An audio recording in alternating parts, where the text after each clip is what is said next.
Good evening. We begin tonight with breaking news that has sent shockwaves across the international stage.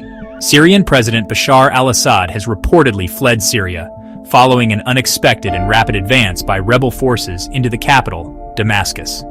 In the early hours of Sunday morning, the situation in Syria took a dramatic turn as Assad, who has been in power for over 2 decades, was said to have left the country, leaving behind a power vacuum that has yet to be filled. In a statement made this morning on his social media platform, Truth Social, President-elect Donald Trump reacted to the news, making bold claims about the geopolitical ramifications of Assad's flight and the broader impact on the Middle East and global politics. Assad is gone. He has fled his country. His protector, Russia, led by Vladimir Putin, was not interested in protecting him any longer. There was no reason for Russia to be there in the first place. They lost all interest in Syria because of Ukraine, where close to 600,000 Russian soldiers lay wounded or dead in a war that should never have started and could go on forever. Russia and Iran are in a weakened state right now, one because of Ukraine and a bad economy, the other because of Israel and its fighting success. The president-elect concluded his post by calling for an immediate ceasefire in the ongoing war between Ukraine and Russia, urging the world leaders to begin negotiations to halt what he described as a madness that has cost both sides dearly. We have live coverage now from our correspondent in Damascus, Sarah Jennings, who is reporting from the city that has just witnessed the dramatic fall of Assad's regime. Sarah, can you provide us with the latest details from the ground? Thank you. The atmosphere here in Damascus is tense, and the city is in a state of chaos. Rebel forces, including a coalition of opposition groups, stormed the capital early Sunday morning, catching both the Syrian military and loyalist forces off guard. Reports indicate that key government buildings have been overtaken, and military checkpoints are scattered with abandoned vehicles. Residents of Damascus have been scrambling to secure food, water, and shelter as the city's infrastructure continues to crumble under the pressure of the ongoing fighting.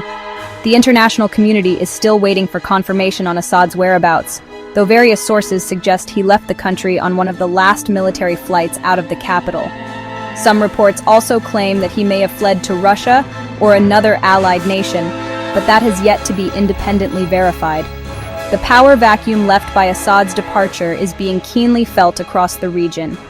As you mentioned earlier, President-elect Trump has weighed in on the situation, noting the shifting dynamics between Syria, Russia, and Iran. What remains unclear is who will fill the power void in Syria and what this means for the future of the Middle East. Thank you, Sarah, for that live update from Damascus. The fall of Assad's regime could have profound consequences for the Middle East, particularly in relation to Russia and Iran, who have long supported the Syrian dictator in his brutal crackdown on opposition forces. The departure of Assad raises critical questions about the stability of the region and what role foreign powers like Russia may now play in the ongoing conflict. To help us understand the geopolitical ramifications of this sudden turn of events, we're joined by Dr. Emily Harper, a professor of international relations at Georgetown University. Dr. Harper, thank you for being here. It's my pleasure. The situation in Syria has always been incredibly complex, but Assad's departure is a game changer. For Russia, this is a major setback. Moscow has invested heavily in Assad's survival, both militarily and diplomatically. To lose that foothold in Syria, especially at a time when their resources are being drained by the war in Ukraine, is a significant blow. As President-elect Trump noted, Russia's military involvement in Syria was primarily about maintaining influence in the region. Now, with their focus shifted towards Ukraine, it's clear they no longer have the same strategic interests in Syria. We could see a shift in Russian foreign policy, potentially leading them to withdraw from Syria or reduce their military presence dramatically. That's a fascinating point, Dr. Harper. What about Iran's position? They too have been a critical backer of Assad. Absolutely. Iran's support for Assad has been motivated by its desire to maintain its influence in the region and protect its ally Hezbollah in Lebanon. But with Assad gone, Iran's position is precarious. If Syria descends further into chaos, it could significantly weaken Iran's grip on its proxy networks. Their involvement in Syria has already put them at odds with Israel, and the ongoing Israel-Hamas conflict is further complicating their position. Iran is facing a dual threat now, both domestically and abroad, and its regional influence could be severely diminished if Syria implodes. What does this mean for the broader Middle East? Is there any indication of how neighboring countries like Turkey, Israel, and Lebanon might respond? The power vacuum in Syria will have ripple effects across the region. Turkey, for instance, has long been wary of Assad, particularly in relation to the Kurdish issue. The fall of Assad could present an opportunity for Turkey to expand its influence in Syria. However, it could also intensify tensions between Turkey and other regional actors, like Iran and Hezbollah. Israel, meanwhile, will be closely monitoring the situation.